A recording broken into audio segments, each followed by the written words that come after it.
Welcome. I'm Keith Albritton alongside Justin Lee. Yeah, I'm excited to be here. It's going to be good. Kind of get to know us and who we are, how we do business. We're going to talk all things mortgage. We're going to try to cover everything, Justin. So, Loans for homes. Loans for homes. Well, happy Friday as usual. So as you can see, Justin he's out of town right now. He's at the beach. So he's coming to us live through streaming. So Justin, can you hear us? I can hear us. I'm happy to be here. Sorry I'm away today, but glad I could chime in from the beach. And hopefully everybody can hear you okay. I don't know. So today, Justin, I thought what we would do is just tell the folks, just kind of take a deep dive into closing costs and what people can expect when you're doing a loan. What that's going to cost you, an extra that you would have to have in addition to your down payment. So, guys, there are closing costs on every single transaction. So there are lender fees that whatever your lender is going to charge to do the loan. And then you've got all your other third-party costs that are in there. And we're talking things like appraisal, title companies, title fees, title insurance, recording costs to both the county and to the state.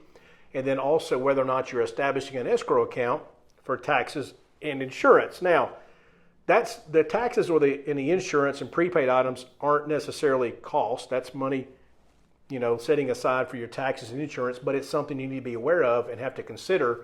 So for cash to close considerations on that.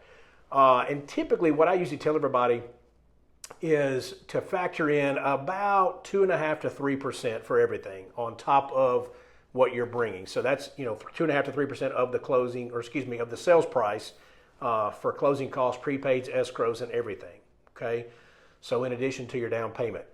Now, that is something that can be negotiated if your agent is lucky enough to negotiate that from the seller. Depending on the loan type you're doing, the seller can pay up to anywhere from 3% all the way up to 9% of those costs. Now, you don't need 9%, as we just talked about. 3% on the high side is going to cover it 99.9% of the time.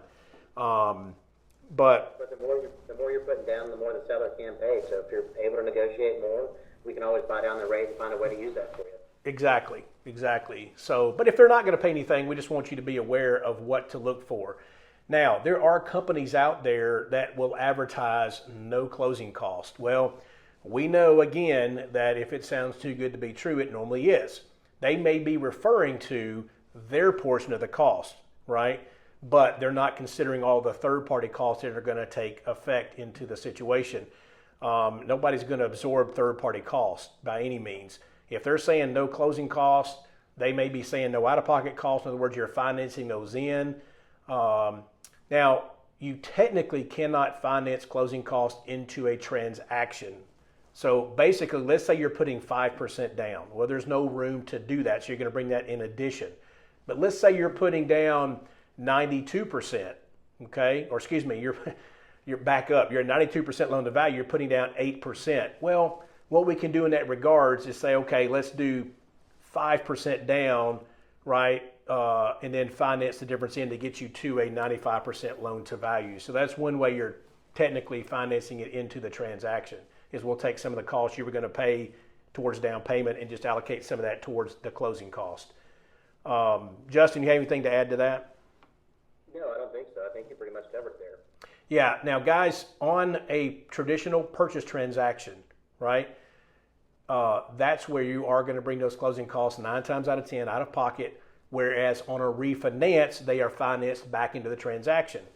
And also something to food for thought is when you're buying a home, lenders are going to always take the lesser of sales price or appraised value. So that's what your loan to value is based on, is the lesser of the two. So you're not going, even though you may have some equity on paper, you're not realizing that equity where you can finance the cost into the transaction where you can on a refinance. There's equity there. Fine. We're just going to increase the loan amount on that refinance to recuperate or cover the cost of the refinancing, so you're not paying that cost out of pocket. In a refi, we got a little bit more of ability to shop those services for you, since we're in control of the transaction as opposed to a purchase where everything's designated in a purchase contract. Yeah, good point. Also, we have seen several times, if we're going up against a competitor and they provided an estimate of cost, we'll see people show third-party costs or taxes and insurance lower than what they actually are to try to win the deal. Well, we don't like doing that. We would rather estimate a little higher and the fees come in lower than anticipated.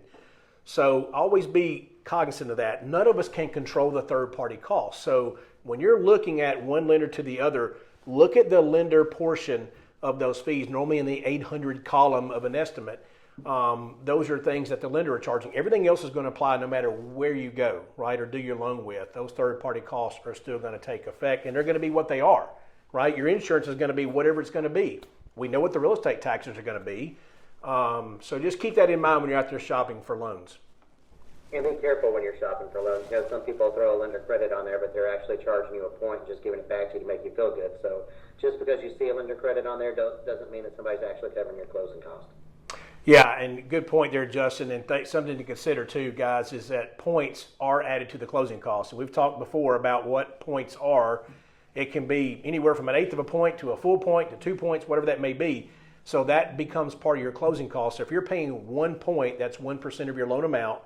That does get added to the closing cost. So you're bringing that in addition to your normal closing cost on that. So you can look at it, and somebody may have better fees with a higher rate or vice versa. So you just be careful, again, when you're looking at all that, take all that into consideration in terms of all the costs that are being disclosed.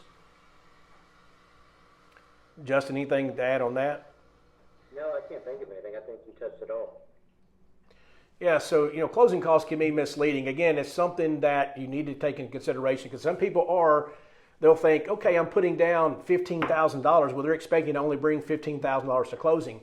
Ooh, but we got to factor in those closing costs, right? It could be $5,000 or $7,000 in addition that you need to think about when you are bringing all that cash to closing. So again, if you have questions on these things, give us a call, guys, 615-347-0578 for me and Justin.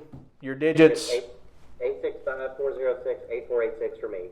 And please always get pre-approved. You know, that we can touch you before you actually go find a house and kind of coach you on the things you'll need, like not just earnest money, but maybe an inspection outside of closing. It's just so much easier to be ready if we can get you pre-approved before you go into contract. Exactly. Well said. Guys, we'll see you soon. Thanks for joining us. Have a great weekend.